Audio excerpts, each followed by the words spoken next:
Hey everyone, welcome to another Marnie and Michael Monday. We decided to do a quick video on a very specific topic. We will expand on other pet-related things at a future date, but today it's all about how to deal with emergencies with your pets. We just finished a pretty big emergency with Bosley. He's doing really well. Thank you for asking. But we wanted to give you 4 quick tips on how to handle these things so you're prepared if and when this comes up.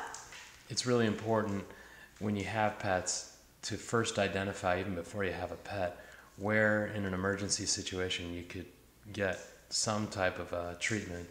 And having an emergency pet clinic in the vicinity has proven to be a lifesaver for us. Well, for Bosley. Certainly for Bosley, but us as a family.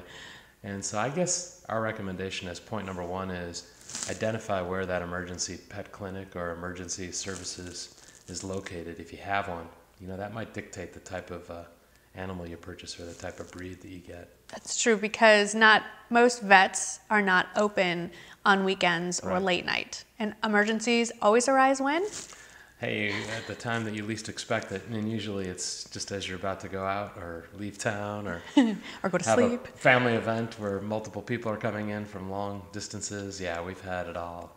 So, all right, point number 2. And this one I have learned the hard way, and most recently with our last visit to the emergency room with Bosley. During the emergency, try not to let your emotions rule your decisions.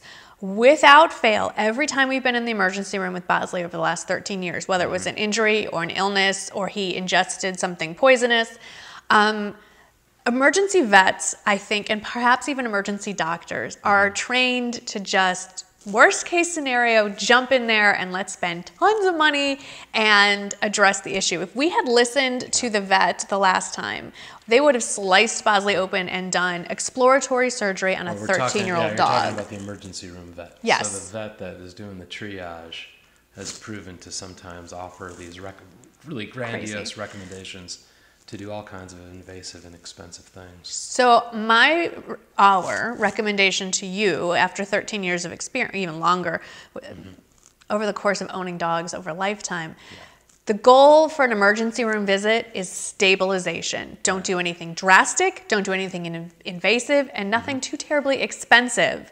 Because more often than not, cooler heads prevail. Get your animal stable. Once the regular vet is open, once the regular vet hospital even is open, usually the recommended treatments are way dialed back and much more. Well, and you also made a really important point. The doctor who's seeing you at the emergency room, like a civilian or a human doctor, is really just a triage doctor. The specialists, whether it's the primary care physician like vet or a specialist type vet who sees the dogs during office hours, they're the ones that you want to see for true follow-up and to develop a long-term protocol. So I would say avoid anything drastic. Just stabilize. Just stabilize and wait. Wait for the real doctor's office to open. Definitely. Okay, what's your next one?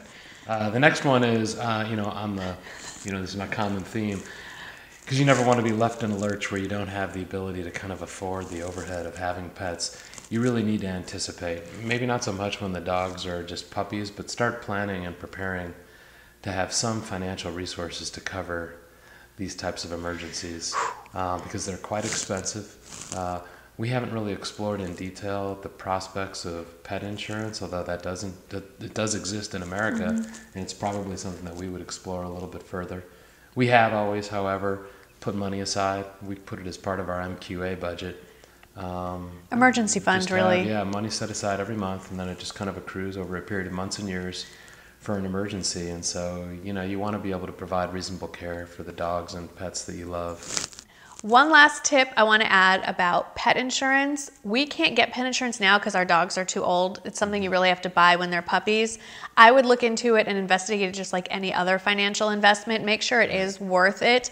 Make sure that the vet you want to use and the pet hospital that you want to use actually take the insurance. In-network or not in-network. How much it's really going to cost you in premiums over the course of a lifetime. It might just be easier to set your own money aside in a savings account for that emergency. But I do recommend for sure looking into it and then just compare to what that savings would be compared to saving it on your own. Okay, and that brings me to our last point, and this is again born out of experience, unfortunately, is prescription medication. Yeah. So the perfect example is when Bosley was first diagnosed with seizures, the doctor, his regular doctor, did not want to prescribe the seizure medication that I wanted to put him on and that his specialist recommended because he said it was too expensive. Right.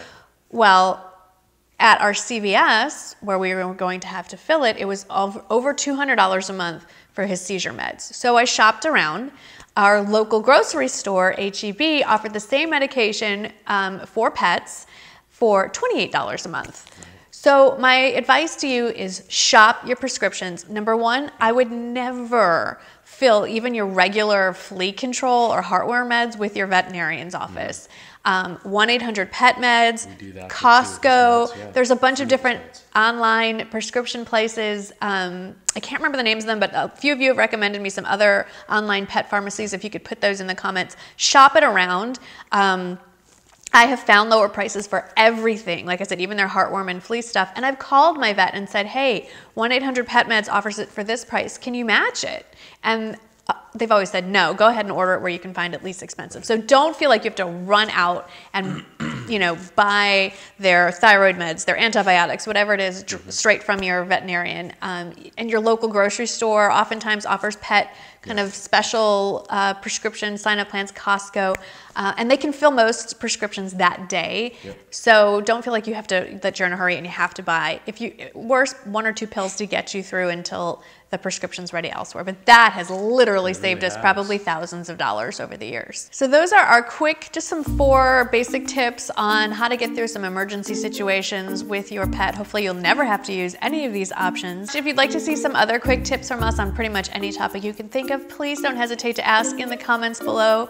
We so appreciate your watching and your support of Marnie and Michael Mondays. Thanks again for watching, and we'll see you in the next one. Bye-bye. Bye. Hey everyone, welcome to the inaugural Marnie Minute, where I just use this opportunity to share some information with you really quickly, hopefully in under a minute. Today I want to tell you about a major sale that's going on at Nordstrom. It's their annual winter sale.